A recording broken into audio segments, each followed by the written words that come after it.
The Ship That Was Left Behind. Based on documented events. Mary Celeste. In December of 1872, a merchant ship was found drifting in the Atlantic Ocean. It wasn't damaged. It wasn't sinking. From a distance, it looked like it was still under control. But as another vessel approached and boarded it, something became immediately clear. There was no one on board. The ship was the Mary Celeste, and it had set sail weeks earlier from New York, heading toward Genoa, Italy. On board were 10 people: the captain, Benjamin Spooner Briggs, his wife, their young daughter, and a crew of experienced sailors. By all accounts, it was a routine journey. The ship was in good condition, the cargo was secured, and the weather at departure was manageable. There was nothing to suggest that anything unusual would happen. When the Mary Celeste was discovered, it was still seaworthy. Its sails were partially set, the hull was intact. The cargo, barrels of industrial alcohol, remained on board and largely undisturbed.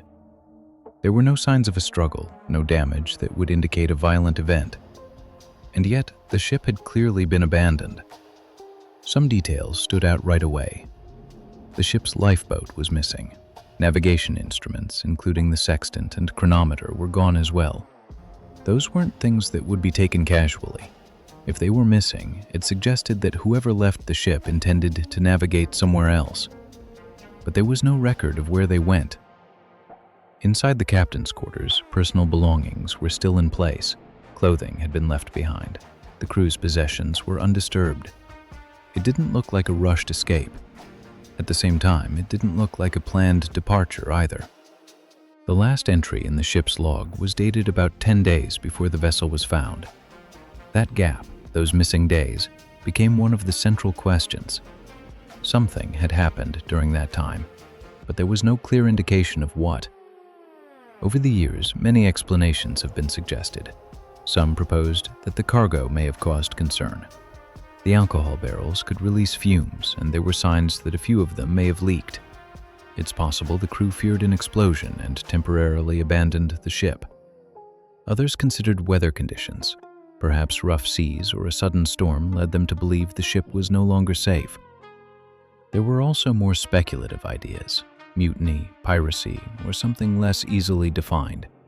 But none of these explanations fully account for the condition in which the ship was found. If the crew had abandoned the vessel as a precaution, the expectation would be that they stayed nearby, waiting for conditions to improve. But there was no sign of them. No lifeboat was ever recovered. No bodies were found. What remains particularly difficult to explain is the balance between order and absence. The ship wasn't destroyed. It wasn't even heavily damaged. It was simply empty. The Mary Celeste continued to drift until it was eventually brought to port. Investigations followed, but no definitive conclusion was ever reached. Over time, the case became one of the most well-known maritime mysteries, not because of what was found, but because of what wasn't. A fully intact ship, still capable of crossing the ocean, was left behind without explanation, and whatever caused the people on board to leave it was never seen again. The Road They Shouldn't Have Taken. Based on documented events. Yuba County 5. In February of 1978, 5 men left a college basketball game in Northern California. It was a normal evening.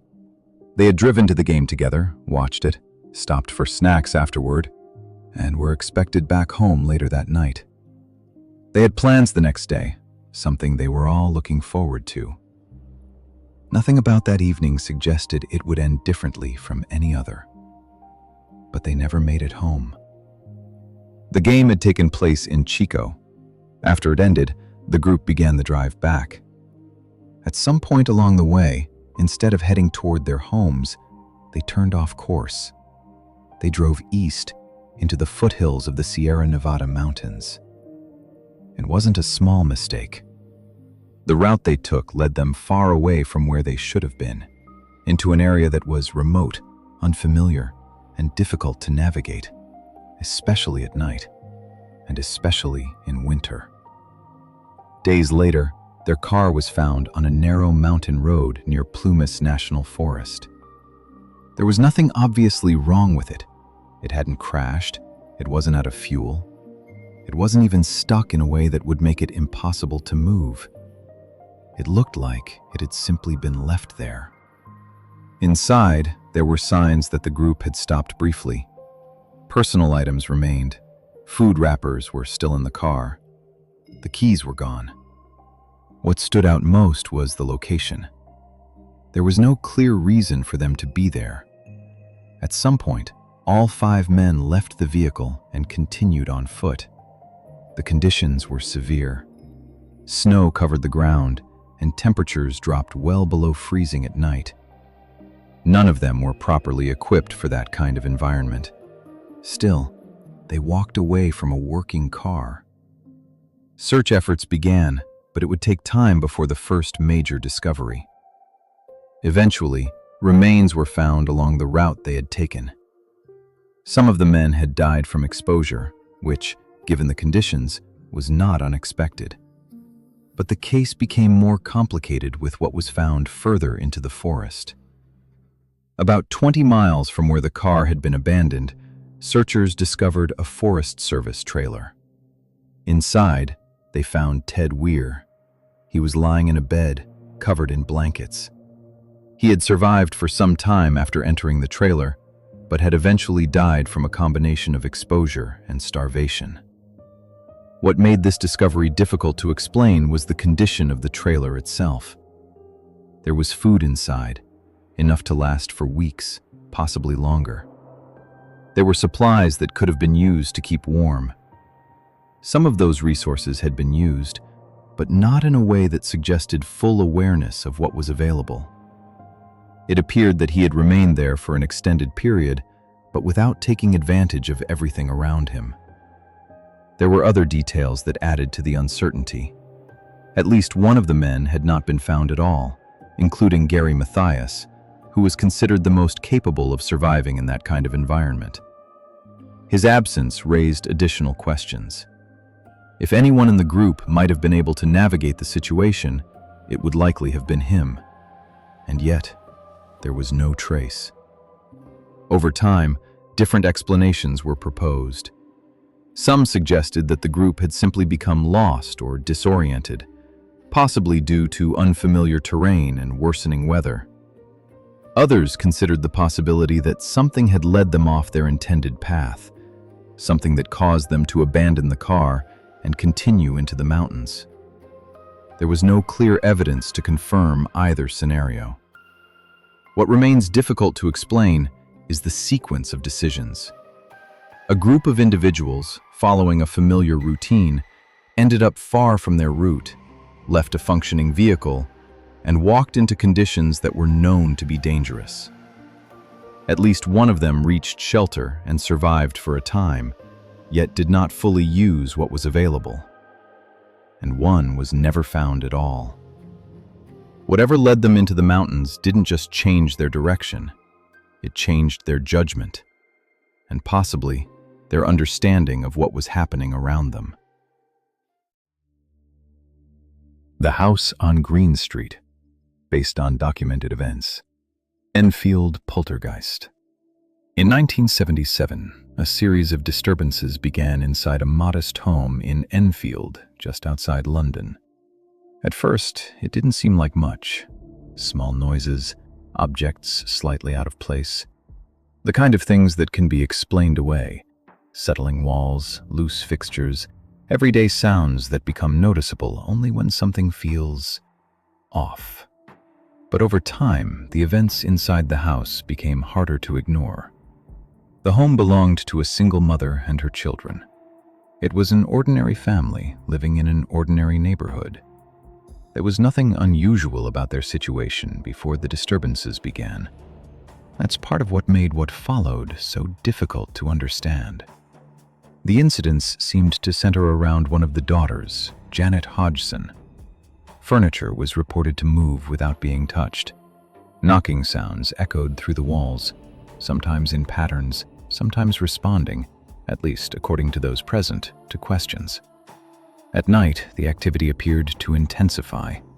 Beds would shake, objects would shift. The atmosphere inside the house changed from uneasy to unpredictable. Eventually, the family contacted authorities. At least one police officer who visited the home later stated that she had witnessed a chair move across the floor on its own. That statement brought attention to the case beyond the immediate neighborhood. Investigators and researchers soon became involved, including members of the Society for Psychical Research. They documented the events over an extended period, collecting recordings, photographs, and first-hand accounts. What they found was difficult to categorize. Some of the most unusual claims involved voices. At times, a low, strained voice was reportedly heard coming from Janet, speaking in a way that did not match her normal tone or manner of speech. The voice would answer questions, sometimes in a controlled way, sometimes not. Medical explanations were considered. Psychological factors were also explored.